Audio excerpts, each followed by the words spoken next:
Surprised we've got an what is it? A. Kavanagh from Philadelphia. He's writing in, aye. Look, would you talk if for whatever reason? So let's just say, for example, Steven Gerrard decides he's going back to Bahrain, and Rangers are left with a situation assessing options.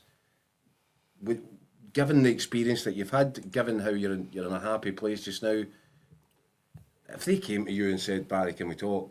You'd want to talk. Well, listen, I'd be lying if I sat here and says no. I would never. Of course, it's my club. Aye. It means a lot to me. I've grew up a Rangers supporter. I've had the privilege of playing, captaining, and now managing, and I've got the privilege of being back as an ambassador for the club. And I would always be there to help the club. That's me being brutally honest. I've no. People have asked me, "Are you in for the job?" No, I'm happy what I'm doing just now.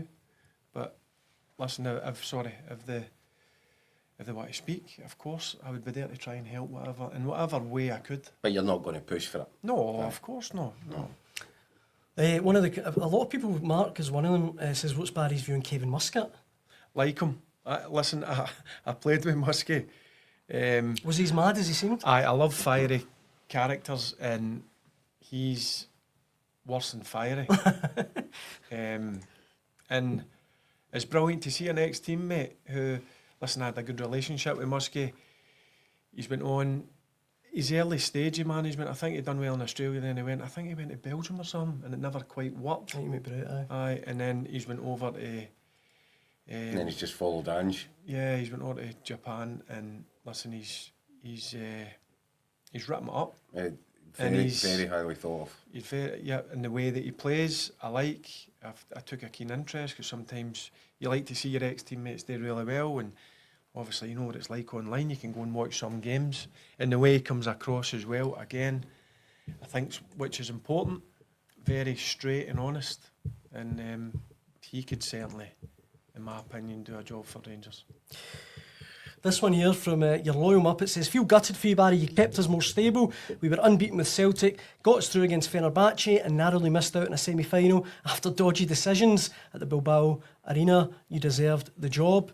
This one coming in from Rebel simply says she wants to know what did Josie say behind the scenes, if anything, Barry, when you knocked him out of Europe? Well, do you know what? Before it was great because he shook my hand, but then he obviously was like, welcome to... in the mad world, welcome to management. And I was like, all right, good. Let's see what... the first game I'm talking about Fenerbahce, so let's see what's going to happen here, because we obviously went with a different way of playing.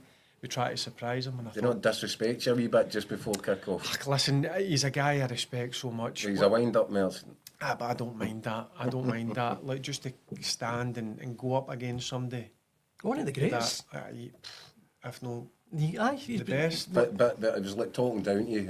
Aye, but listen, I took it out with a pinch of salt, and I just thought to myself, well, let's see what happens during the game, because we'd set up a total different way for what previous... And what he was expecting you to do. Yeah, like we come in to start with, then obviously with the previous managers. And I've got to be fair to the group of players that took it on board. We only had 2 days.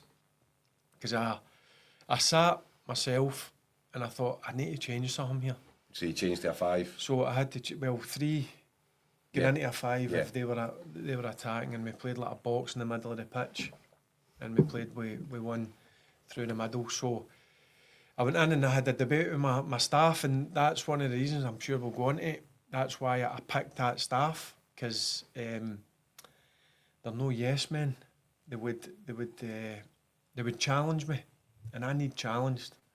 And don't get us wrong, the final decision's mine. And I knew I was going to do it, but they challenged me quite a bit. Have a good debate about it. Yeah, listen, I don't know if we're sure about that, or the way that they play, they could maybe get in behind us on the right-hand side or the left-hand side. And but no, we decided to go with it. And what I loved about my staff was, we're right behind you, let's go. Let's get to work in the training ground.